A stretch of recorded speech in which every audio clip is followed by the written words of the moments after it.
Welcome to All Business, No Boundaries, a collection of conversations by DHL Supply Chain, the North American leader in contract logistics. I'm your host, Will Haywood. This is a place for in-depth discussions on the supply chain challenges that keep you up at night. We're breaking beyond the boundaries that limit your supply chain. Let's dive in. Today's episode is Peak in a Pandemic, Removing Boundaries to Deliver a Successful Holiday Season. Let me introduce my guests. Kraig Foreman, President of eCommerce at DHL Supply Chain. Welcome, Kraig. Thanks, Will. Thanks for having me.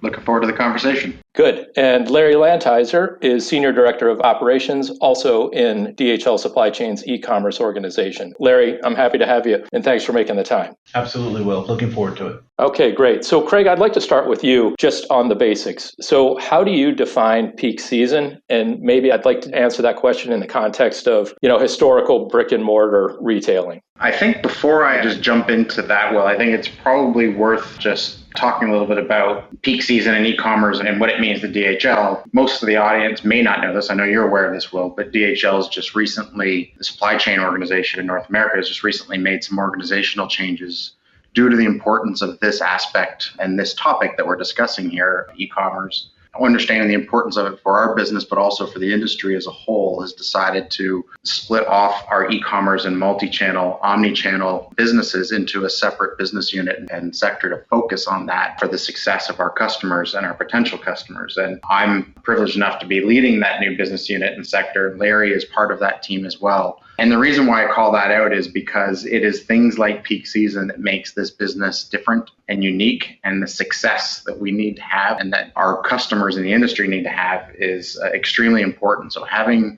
people focus on that and nothing but that can be the difference in such a challenging environment. And this year isn't going to be any different. In fact, it is likely going to be heightened materially, which kind of brings me into what peak season is to us. There are many different spikes that happen during the course of the year, but in the e-commerce industry and business, peak season is traditionally the time from Thanksgiving to the shipping cutoff for parcel prior to the Christmas holidays. And it's that time frame that is an extreme volume surge in the industry and in the marketplace from consumers that all retailers and online sellers are experiencing at the same time, which makes the infrastructure and capacity demands and the people demands escalated to a time like no other in the business during the course of the year and create such a competitive environment. And that's where it's very, very important to win. And if you compare that to the traditional retail being the concept of you ship a bunch of forward inventory forward deployed into stores and allow the consumers to go and pick their own orders and buy their own stuff and take it home with them. In the world of e-commerce, we have eliminated all that work activity and taken the consumer behavior when they click on the website at home or on their app. It directly brings that work content to us in our fulfillment centers to try and achieve. And that work is just continuing to scale in size and nature from the consumer behavior. It takes a certain amount of stress on infrastructure and on capability when you're competing against others trying to do the same thing. But it's also a time of year for retailers that, because of that stress and the amount of sales that happen, it makes their financial year. And therefore, they cannot afford to not be successful at that time frame. And we, as DHL Supply Chain, as a fulfillment partner, filling those orders for them, enabling that success for them is extremely important. So failure is not an option. Failure not being an option means that we live and breathe peak season all year round with everything that we do.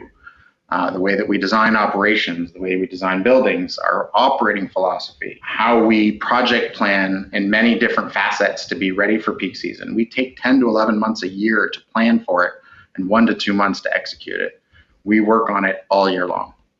Good. Thank you for that. Larry, I wondered if you might help us understand the scale of the challenge, maybe with some statistics and numbers. And first, from the demand standpoint, what kind of increase are you seeing from a volume through the sites during the peak season? And then, from an operational standpoint, what does that mean in terms of number of people you're bringing into sites, operating hours, any of the things that, we need to bring to bear as a business to deliver successfully?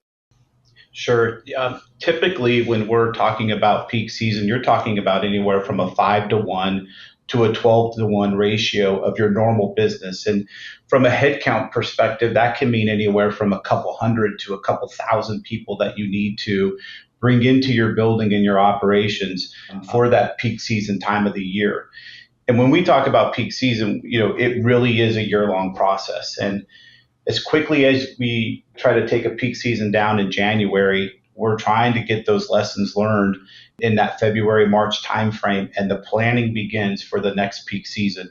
The amount of detail that has to go into a peak season plan when you're trying to scale a business by that 10-to-1 ratio, 12-to-1 ratio with that many people that you're bringing in could mean also that you're going from a simple 1 to 2 day operation during the week to a 7-day operation in that peak time frame.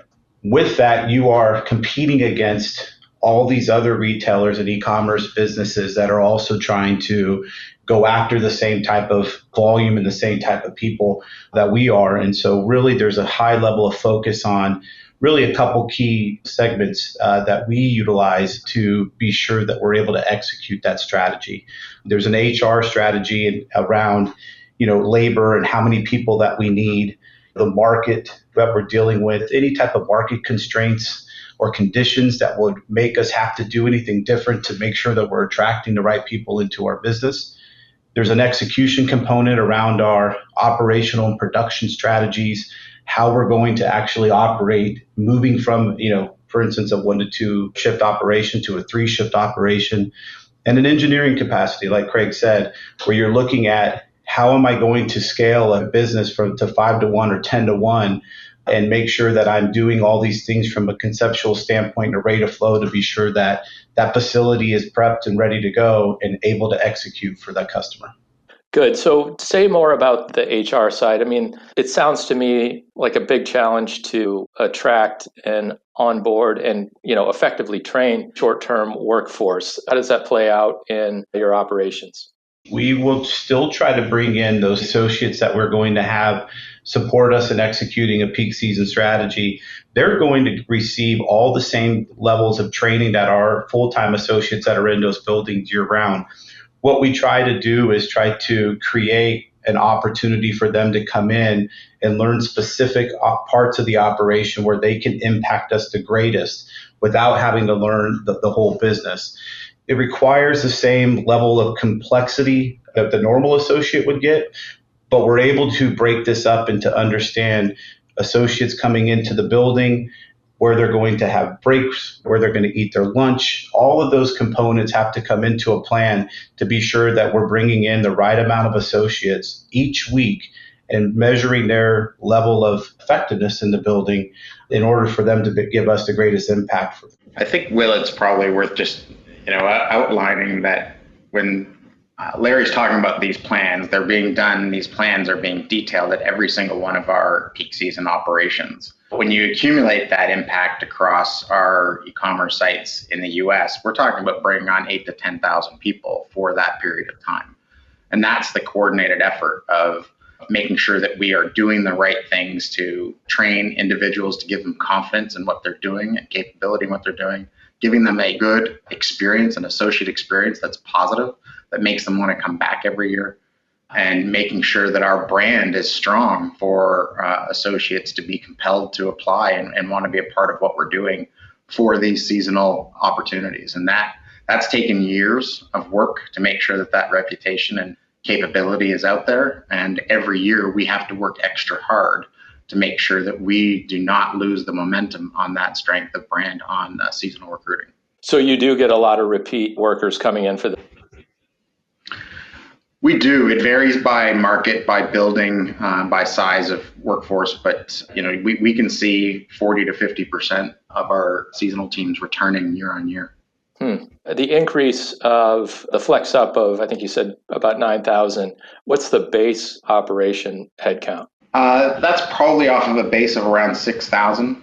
We're going up another 8,000 to 10,000. So we're more than doubling our workforce during that time frame in our heavy e-commerce peak season operations. Larry, can you explain your view on the difference between peak season and other parts of the calendar year where there may be volume spikes, like back to school is going to be coming up here? How are those things similar and different? We'll call them a promotion or an event. They could be anywhere around back to school, as you said, or they could be around a holiday or a warehouse sale.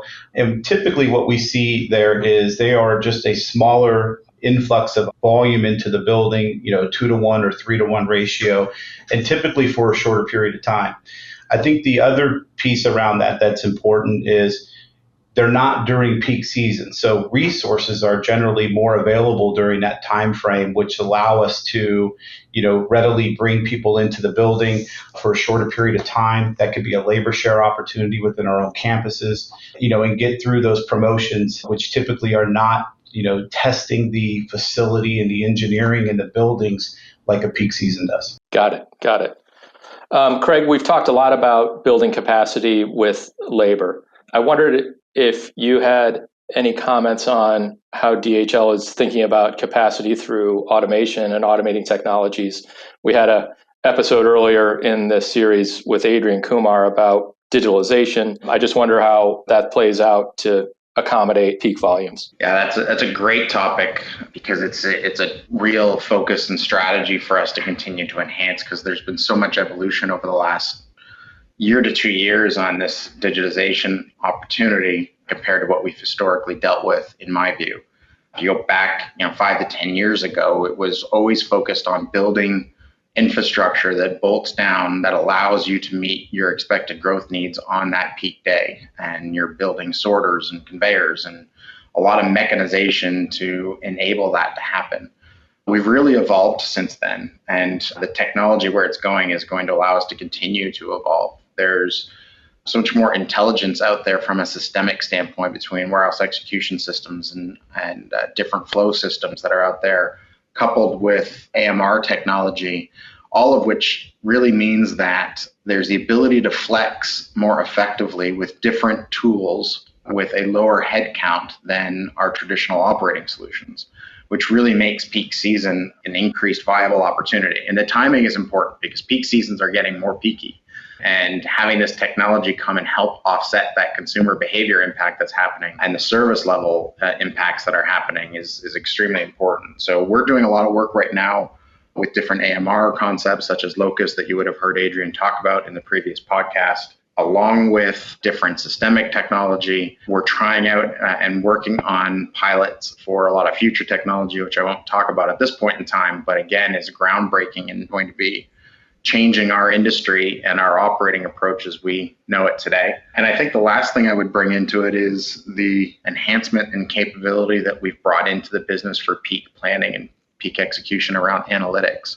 Analytics have become a very large component for what we're doing, whether that be in our planning process, in our forecasting of impacts to operational components, and to predictive analytics on what we can expect to happen across profile. And a lot of those different elements allow us to be more prepared and even to react when we're seeing business come in that may be different than what we thought.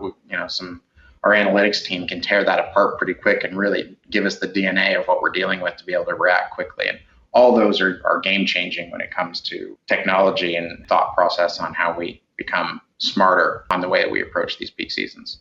So could either of you provide an example or two of where analytics or automation has really delivered some benefits, either most recent peak season or what you're expecting for this coming year? I can give a series of different examples of where analytics has helped us in our HR strategy, where we're able to do more predictive analytics on the success of where we obtain people in what specific markets and what specific zip codes and what advertising tranches are making the most impact and predicting what that will do as we're moving forward. We're also using analytics on forecasting SKU impacts associated with consumer behavior on our customers' offerings and what that will do within the time of day that offerings are being made and what our profile shift will be in preparation and predicting what that profile shift will be, allowing us to prepare for the change of throughput processing that we're going to need to be doing at different points in time of a different promotional activity. Those are all things from an analytics standpoint that are simplistic examples to share. Automation continues to be a big factor for us, and simplistic user interface. So anything that we can bring in that allows training to be faster and more effective for our associates that are, especially our seasonal associates, in a simplified work content, which are simple Things like where we run locusts, we can flex up at peak season with additional robots at a higher rate than we need to our associates. And those associates that we do need to bring on, the training uptime on a locust bot to learn how to pick when they're dealing with a tablet on the robot, telling them what to do in whatever language we want the robot to engage them with, just really changes the game for our readiness of associates and how many associates need to be impacted by the scaling of volume. Yeah, I'm curious about that. And maybe Larry, Locus or some other technology that makes sense and supports Kraig's point. Can you explain how our workforce uses these technologies? I think that the user interfaces are, simpler than they were a number of years ago. But I wondered if you could just maybe give an example of a technology that you've been able to implement and train a workforce on in a pretty efficient way. I think Locus is a really good example. In a lot of our e-commerce operations, typically associates would be picking or pulling equipment in order to fill that equipment into a tote, for example. We don't look at technology, and our associates don't look at technology as anything other than trying to assist them and helping them make their job easier. And when you take Locus as an example, when an associate has to pull a cart for 8 hours or has to turn into corners for 8 hours, number one, it's creating a fatigue factor for them. And number two, it makes the area a bit less unsafe. And so we can take those components and add technology like Locus that allow them to be at the right spot, for instance, in peak season. And when I talk about peak season, when we bring in new associates into a building, again, we're trying to bring in a couple thousand associates and get them into a building to be effective. And when you're talking about some of our facilities that are extremely large and have a mapping sequence that could be in the thousands, if I have a robot that can go straight to the location that they need to be to, I'm making their job more simple. So when you take it from that perspective, take the safety opportunities with Locus and take the fatigue factor out, it really is something that just assists the associate, which in the end makes them more efficient for us. Yeah, that harkens back to an earlier podcast we had with Adrian, where he was talking about the various applications of automation technology, and it sounds like it's certainly at play for the peak challenge. This year is going to be different. COVID-19 is a reality that we're all trying to find our way through. I'm interested in knowing how you guys are talking to your customers about peak season within the context of COVID, what you think you can plan for versus what you think you can't, how the control dynamics are perhaps changed this year. Kraig, I'll start with you. I'll take the first crack at that. I think this is everything that's on our minds and everything that's keeping us up at night at this point in time of 2020. Not just the pandemic and how we're managing our way through it today, but it's the pandemic and how we're going to manage our way through peak season. Every year, we work very closely with our customers on forecast and planning for peak season, and there's always an element of science and an element of crystal ball that goes into that forecast, because consumer behavior, e-commerce, you are directly impacted by consumer behavior every minute of every day. That's just the reality of the way that this infrastructure is created. And this phenomenon has been created. And at peak season, it's no different. It's very heightened. And that's where the crystal ball aspect of trying to predict what a consumer is going to do comes into play. And I would say, you may be, 70% science and 30% crystal ball every year as you're building that forecast out for peak season. This year, I think we're inverting that ratio materially. I think that we have no idea what consumer behavior is going to do to things. And we do know that e-commerce sales are going to grow. Who are they going to be growing with? Where is it going to be growing? Are they going to be ordering on Black Friday? Or are they going to be waiting till later? Are they going to get what they want? Are the stores going to get any sales at all? Or are people going to be starting to go back to stores at that point in time? There's so much unknown.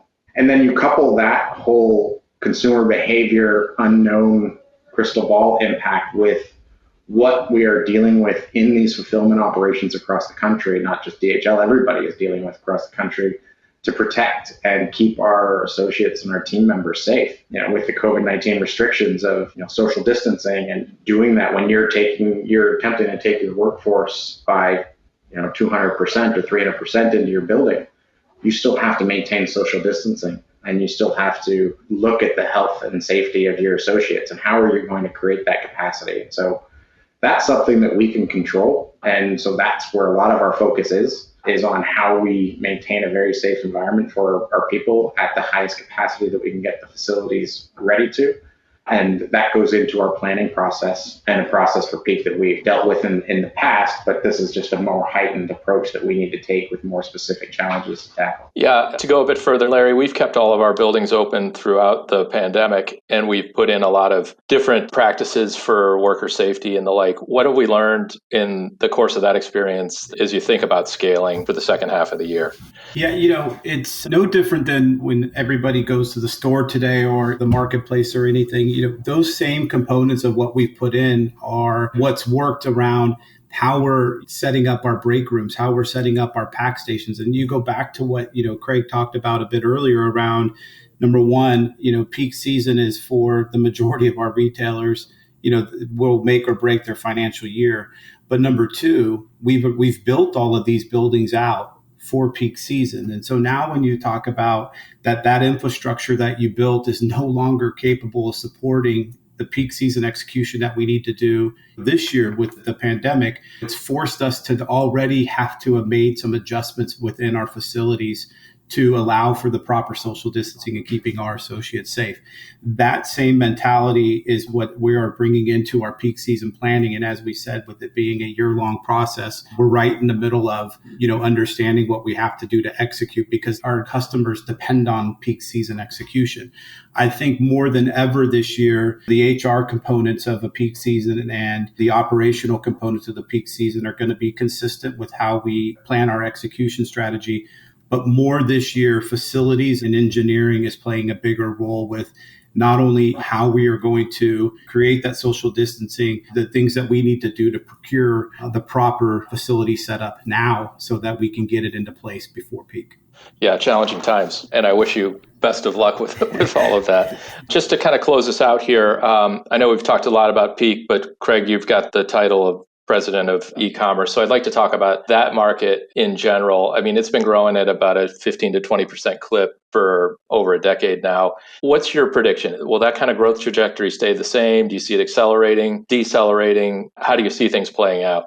There's no question in my mind that we are going to see rapid acceleration. That right now, depending on what numbers you want to look at, if you were to exclude car buying and gasoline and such, e-commerce right now is about 15% of retail sales, growing every year at 2%. It's taking over about 2% of the market with that growth rate that's taking place, which most people are projecting that a third of all retail sales will be e-commerce based by the end of this decade.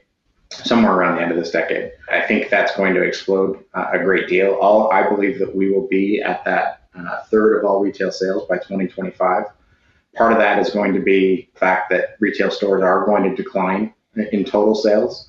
And most of those models that shows us getting to a third of sales by 2030 showed anywhere from a 0 to a 2% increase in retail store sales, while e-commerce was continuing in that 10 to 15% range. I think the reality of the model has now got to change and start showing a negative decline on retail stores, while e-commerce has a more aggressive 20% growth rate over the next couple of years. And very quickly, you get to a third by 2025 and even 40% by the end of the decade, or over 40% by the end of the decade. And I think that's the reality that we're going to start to face and see, which makes this a very exciting, yet extremely challenging space to be in, to make sure that all of our retailers are in a position to handle that course of change that's about to take place in an intelligent way with a strong roadmap for future success. So Larry, having a key operational lead role in that context, how does that general picture make you feel overall?